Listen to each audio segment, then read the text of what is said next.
Lots of recruiting information to discuss today. And also, we're going to continue with the countdown. We've got Miles Kitzman and Kendrick Blackshire to go over today. So stick with us. You are Locked On Bama, your daily podcast on the Alabama Crimson Tide. Part of the Locked On Podcast Network, your team every day.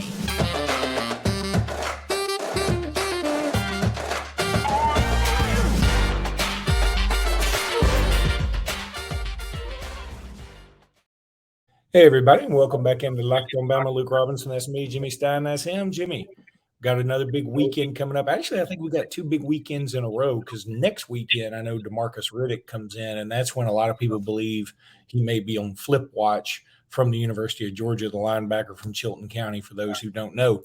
But tell us who's coming into T-Town this weekend. Gosh, a bunch of kids. I think there's six. Isaiah Fega is one that we've talked about some. He's the defensive tackle from Central Phoenix City. Big fan of his. He's growing.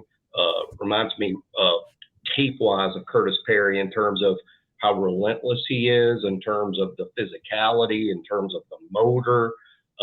Just a little undersized, but gaining good weight late in his high school growth. I know he's performing at camp, I think, this week, and we'll see how much Alabama prioritizes him. There's a couple of DBs coming in this weekend that are interesting. One is Gibson from Texas, Corian Gibson. Gibson is from Lancaster High School in Texas. He's a top 100 player. DeMello Jones is another top 100 player. He's from Swainsboro, Georgia. He's coming in this weekend on an official. Daniel Calhoun, a huge offensive lineman. And we've been signing a lot of, big dudes on the offensive line. Daniel Calhoun, a perfect fit with, particularly the guys Alabama bought in last year. He's that size. He's kind of down to probably Alabama and Georgia. So a big Alabama-Georgia battle there. So many are. Amari Jefferson, a wide receiver from Chattanooga, Tennessee, is coming in. He's from the Baylor School up there, which is a great private school powerhouse. Good player, wide receiver. He's committed to Tennessee to play baseball, but it's sort of scrapping that. I think he's just going to go football. Now, he may sign with someone other than Alabama, but Alabama seems to be a leader. I think if that's somebody we really pushed, we could get. Arian Hampton's coming in. He's a wide receiver from Texas. I think Alabama's in the top 2 or 3 for him. Andrew Bone at BOL thinks it's sort of probably a Texas thing for Hampton. We'll see. Alabama could make up some ground this weekend. And, of course, Fega, who we went over a second ago, the defensive tackle from Central Phoenix City. So those are the 6 guys coming in this weekend in terms of, commitment watch. I don't know that any of them are going to be on the verge of committing, over the time when they're here this weekend. If anyone does, Amari Jefferson likes Alabama a ton. Fega, he would have to flip from Utah. I'm not sure that's something that's going to happen quickly. Daniel Calhoun, of everyone that's visiting, the guy I probably like to have most, honestly, is Calhoun. Still decide between Georgia and Alabama. That could go on for a while. Go back to Fega for a second. We've talked about him a lot recently. And I don't know, do you think Alabama would take a commitment from him right now? I think it was going to highly depend on his performance in camp. So the answer to that is not sure, but probably. That's how I feel about him. Not sure, but probably. And again, I think that's a guy they wanted to just learn more about. He was a guy that I would say the best term. It's when we see us, we follow recruiting all the time. And we see this term all the time, but it's high interest. I think Alabama has a high interest in him. Does that mean, hey, you will take you tomorrow? Maybe not. But I think they want to take a long look. They were going to peek under the hood for sure. There was a big 7-on-7 camp tournament thing at Auburn this past week. I know Trent Seaborn, who I believe is he going into the 9th grade now? He's going into the 9th grade. Isn't that crazy? He's also, last couple times I've seen photos of him, it looks like he's growing, which is which is big because he was small. And I know every single person that says, of course he's small, he's in the 8th grade. Well, these kids, typically prospects tend to grow early. They're incredibly physically mature for their age. They're not normal people like me and you. They physically mature very early. So his height in 8th grade is relevant, but it's an indicator of where he will ultimately end up. But he has looked a little bigger to me, which is encouraging. But wow, what a prospect he is. Yeah, his team won the 7-on-7 tournament thingy, and Auburn also gave him an official offer. For those who don't know, Trent Seaborn led Thompson to the state championship. They won. They won the state championship. Yeah, and he was the MVP. I was having just brain gas there for a minute. Yeah. But he is awesome. I mean, Thompson's loaded. We always know that. Thompson's got – but and Thompson's got plenty of talent on that last team that won it all. But he's still an 8th grade quarterback. I mean, I think about me in 8th grade and trying to lead the high school team. I mean, first of all, where I was in high school in Lake City, the 8th graders didn't even go to the same school as the 9th through 12th graders. So it would have been just a bloodbath. But it just lets you know a little bit about him. The one, I tell you, this may be stupid, but the one thing I think about Trent Seaborn, I think he's awesome. I think he's going to be fantastic if he stays locked in and if he can keep his interest in the sport. And I say that because when you're in 8th grade and you're already like so ballyhooed and you're essentially labeled surefire 5-star can't miss in 8th grade, and it's not like you're labeled this based on your potential. You've already proven what you can do. I just wonder if he gets burned out. I hope he doesn't. I don't want him to. I'm not predicting he does. I'm just saying it feels like that could happen. Yeah, I think the thing with Trent that's so interesting is the length of his recruitment. Yeah. We don't know. I mean, like Mike, perfect example. A kid who had a great camp this week at Alabama was Micah DeVos. He's down at Viger.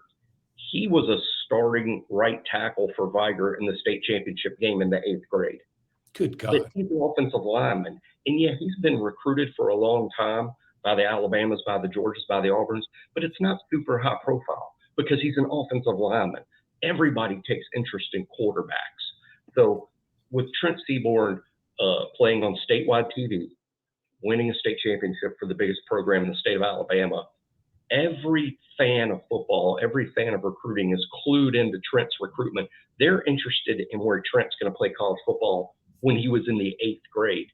So we've got a 5-year recruitment going on with Trent Seaborn that the whole recruiting public's going to be watching, particularly in the state of Alabama. That's incredibly rare, and I imagine the interest is going to build and build and build and build. I also think because his recruitment started so early, I wouldn't be surprised to see a very early commitment out of him. I'll just go ahead and guess that he'll be committed somewhere, probably in the 10th grade. That's probably true. And here's another thing. A lot of the schools recruiting him that have been recruiting him since last year, they may have had 3 coaches by the time he actually gets ready to sign. So just interesting stuff. Jimmy, let me tell everybody about bird dogs because I love bird dogs, and I'm going to show you how much I love them. I'm wearing them right now. These are some new bird dog shorts that I have on. Bird dogs make you look good. They have were you able to see that, by the way? I don't even know. I saw it. We all did. I'm wearing them too, but I'm not showing anybody. Yeah, bird dogs probably like, yeah, we don't really need to see them on you necessarily, but we would like to see them on other people. Well, also stand during the show and you sit. It's a little easier for me. I would have to show off my unimpressive vertical leap for everybody to see what I got going on here. Bird dogs, they use anti-stink sweat wicking fabric that keeps you cool and dry all day long. They fit better than regular shorts that are made of stiff, restricting cotton. Bird dogs fix that issue by inventing cloud knit fabric that looks just like khaki but stretches so you get way slimmer fit around without having to sacrifice movement. And that is so crucial for me because if you know me, you know I'm kind of a spaz and I'm always moving around.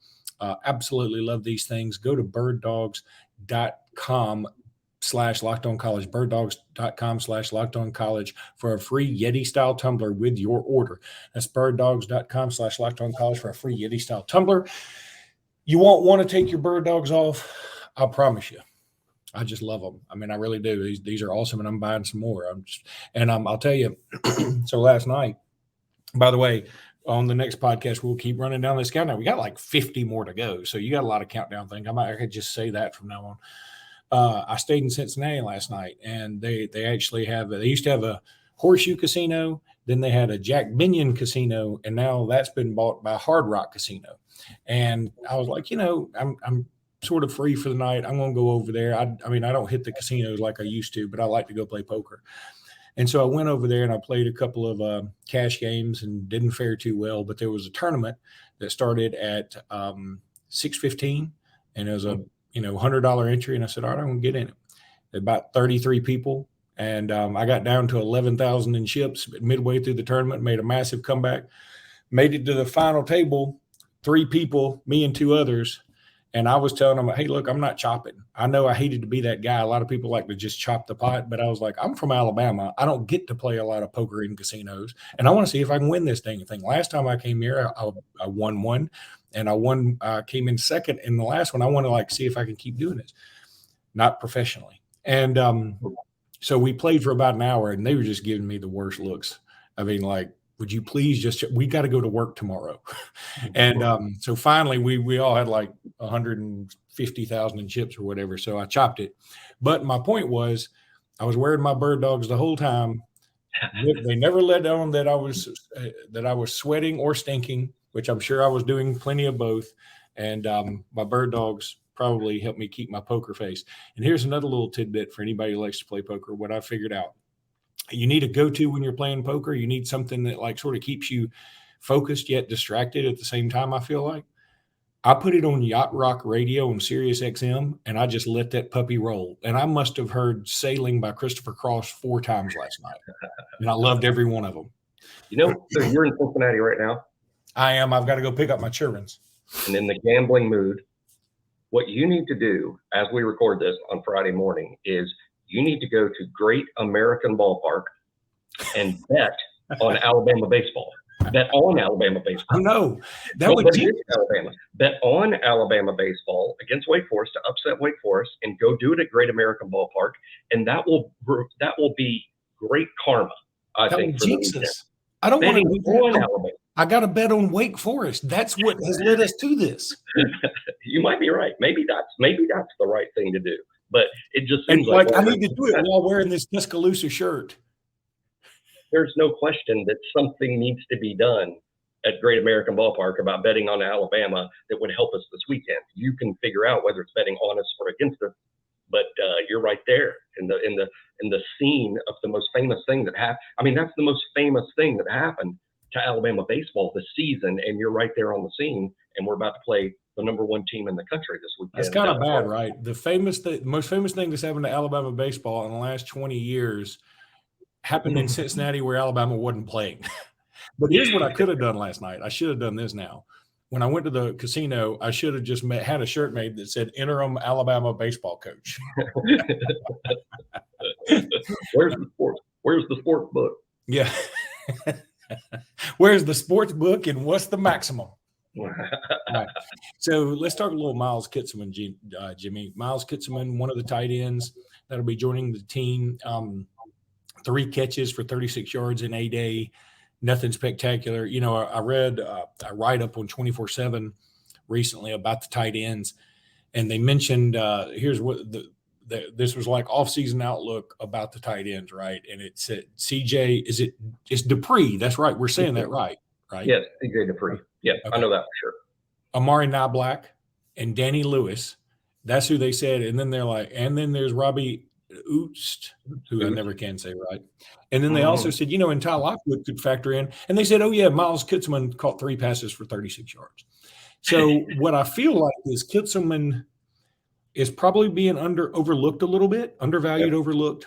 And he is in a crowded room of tight ends, but not crowded in the sense that we're loaded at tight end, crowded in the sense that there are 4 or 5 guys who are all pretty good. I mean, relative to the other positions on the team, I would rank tight end maybe, I might rank the tight end room last or second to last. If you're saying rank the position rooms, you know what I mean? They would be down, but you're all at Alabama, so that's pretty good. So I mean, it's not like it's an insult. But anyway, maybe it's just me. I'm not a guy who's expecting a ton out of Kitzman this year. I feel like this was sort of we need a tight end who's got some experience just in case, and who's also pretty good. Kitzman's pretty good. I'm just saying I don't see him beating out Dupree or Nye Black or maybe even Danny Lewis.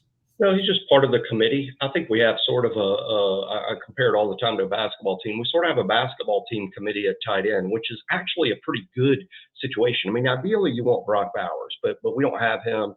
Georgia's got one of him. Texas actually has an outstanding tight end in Jatavian Sanders. He'll actually be the best tight end we see all year unless we play Georgia in the SEC championship game. We don't have one of them. But what we do have is a nice committee of guys that all bring something a little different to the table, and Miles is one of those guys. Some people forget he is an experienced player. He actually started the opener last year and caught 2 balls. People might not remember that Cam Latu was hurt late in the summer, couldn't play, didn't really practice through fall camp, got off to a slow start because of that. But because Cam Latu was unavailable due to his injury, Miles Kitzman actually started the Utah State game, caught 2 balls for 18 yards. And then Latu came back, and that was sort of the end of Kitzman. But, that's understandable. Now Miles has been in the program a year. He's 6'5", 250, and was an offensive lineman in high school. That's all I got to do to convince you guys that he might be a part of things. Is he going to be a big part of things? No, not with C.J. Dupree, not with Danny Lewis turning a corner like he did this spring, not with Amari Black and his next level ability to catch the ball, not with Robbie Oust even, who's a pretty good football player. I think Miles is more like the 5th guy, but he's 6'5", 250 and was an offensive lineman in high school. Seems to me that we might see Miles Kitzman with the first team in the goal line and short yardage packages. That shouldn't surprise anybody. And hey, I've explained it a million times. I know it might bore people. Maybe it's semantics. But we have several personnel packages, whether it's the Hail Mary group, whether it's short yardage, whether it's the 1st and 10 group. If you are a first-team player in any package, you're a first-team player. You're a first-team player. You're even potentially a starter. And when you say, that doesn't make any sense. Well, if we return the opening kick 98 yards and we start on the opposition's 2-yard line and it's 1st and 10 or 1st and goal from there too on the first snap of the game, guess who might be in there? Miles Kitzman. So the point is, if you are a first-team player in any personnel package, you're a first-team player. And it's fairly possible that Miles Kitzman will be in that short yardage package because he's our biggest tight end. He's got some playing experience. And again, a high school offensive lineman. So this is not the tight end that wants to run around and catch balls. I mean, this is a guy that knows the job. So I think he could really help us in those type packages. But other than those type packages, I don't think we'll see a lot of him because we've got other tight ends that do things better than he does. Like Not Black's a better receiver. C.J. Dupree's probably the best all-around guy we got. He'll probably play the most snaps at tight end this season. Yeah, look, I hope for the best for everybody. I want them all to be superstars. But if I'm ranking tight ends, if I'm saying guys who I think will make the most impact this year, I think I'd have to put Kitzman down the list. That's just the way it is. Jimmy, I would say 5th, but he might play some snaps, even with the ones. So it's a deep group. It's not an awesome group because we don't have a star. I mean, Latu got drafted in the 3rd round. I mean, Dupree's could be the starter. I don't think he's a 3rd round pick. I think he's a day 3 pick. I think C.J. Dupree might play pro football. He's probably a guy we don't talk about enough, but of course we're not talking about him just yet because he's ranked well ahead of where we are right now in the countdown. We're at Miles Kitzman is like number 57. We're a little bit. We're going to find Dupree down there in the 20s, I believe. Well, I just noticed I misspelled Kendrick Blackshire on the countdown the rule countdown, and sorry about that, Kendrick. Because please don't beat me mercilessly. I'm sorry. Anyway, we're going to talk about Kendrick Blackshire next when we come back. And we're back. Jimmy, I do not want Kendrick Blackshire to beat me mercilessly. I did just find a recent photo of Kendrick Blackshire, and it's just stunning. There he is right there. Can you believe it? Anyway. He's going to struggle. He's going to struggle in pass coverage. This is the photo we used for the thumbnail and it looks like number 20. Is that 20 is Jake Pope, right? 20 is Jake Pope. Yeah. So it looks like Jake Pope is trying to hide behind the Locked On Bama logo so that Kendrick Blackshire doesn't accidentally eat him. Yeah, Kendrick is, man, what Kendrick is a beast, no doubt. Look, it's time. I mean, it's time to unleash this beast. I mean, I know he's got to be better in coverage. I know he probably doesn't. I want him doing something. You talk about first off the bus guy. To be the first off the bus guy at Vanderbilt is one thing. To be the first off the bus guy at Alabama is, I mean, it is the hottest playboy bunny at the mansion. Not playboy. Also playgirl at the mansion. I'm inclusive here.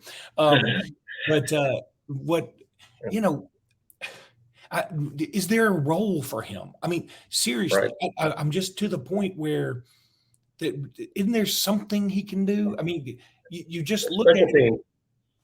Special teams for sure. He was one of our better special teams players last year. You know, people don't. He was a starter on special teams as a true freshman. I think that's where his true contribution is going to be. Look, it's not a shot at him at inside linebacker. I think he would probably be a starter at some places, maybe even in the SEC. Inside linebacker it's a strange position at Alabama because I think we're going to struggle in terms of finding, okay, who are our two best guys? How are we going to mix and match if we need to do that? Who are the best guys? But it's one of the best positions on the team in terms of the depth because Deontay Lawson, even though he missed the spring, is clearly going to be a starter if he's healthy. And Lawson has struggled to stay healthy. Let's remember that too. But Lawson is certainly, I would say, going to be the number one guy. Who's going to be the number two guy next to him in the starting lineup? It could be Trez Marshall, the portal transfer from Georgia, who, by the way, had a nice spring, and they like him a lot. Jahad Campbell is one of the most impressive young players on the whole roster. He could be the starter next to Lawson. We've left out Justin Jefferson, a JUCO. Normally, you don't sign JUCOs unless you anticipate them being starters. Justin Jefferson, by the way, extremely impressive on A-Day. He's like the fourth guy. We haven't even got to Sean Murphy, who played with the ones against Auburn on the field as a true freshman. So they like Sean Murphy a lot too. He's probably the fifth guy. So now we have Kendrick Blackshire, maybe even the sixth guy at inside linebacker, but a guy who's probably ready to play. And I left out Ian Jackson, by the way. He's a good player. So Kendrick is good. He can help us. It's just a crowded spot with a lot of talented candidates to start next to Deontay Lawson. In the meantime, though, Kendrick is one of our very best special teams players, and it's a critical role. It's a crucial role, sort of a tone setter. How many times, Luke, have we seen on a kickoff or punt, a guy comes down, he makes a big hit, and it sort of sets up the whole series? I mean, everybody's fired up after the big hit on special teams. That's Kendrick. So even though he's ranked here as the number 56 player on our roster, he's one of Alabama's most crucial special teams players. And now that you're into the mid-50s, you're talking about players that contribute every week to the team. Yeah, he's just a guy that, the moment we signed him, you thought, all I could think was he's unbelievable, an unbelievable specimen. At the same time, I don't know where in the world he's going to be able to play. And that's, linebacker's the answer, but boy, how'd you like to see him at fullback, H-back, goal line?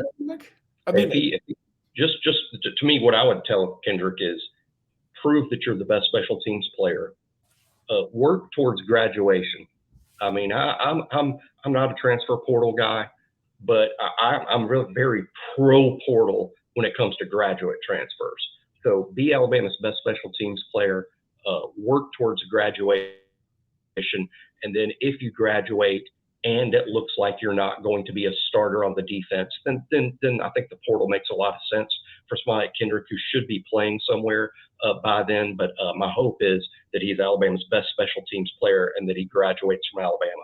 And then that's sort of, would be my pep talk for that kid who I think is a really good player and is likely to have a good career. I even think there's a potential pro career for Kendrick out there. And Kendrick, by the way, guys that are drafted on day 3, you know how you make the roster? Special teams. All right, that's going to do it for today's podcast. We will be back this weekend. We'll be back this weekend with more Locked on Bama. Until then, roll tide, everybody. Roll tide.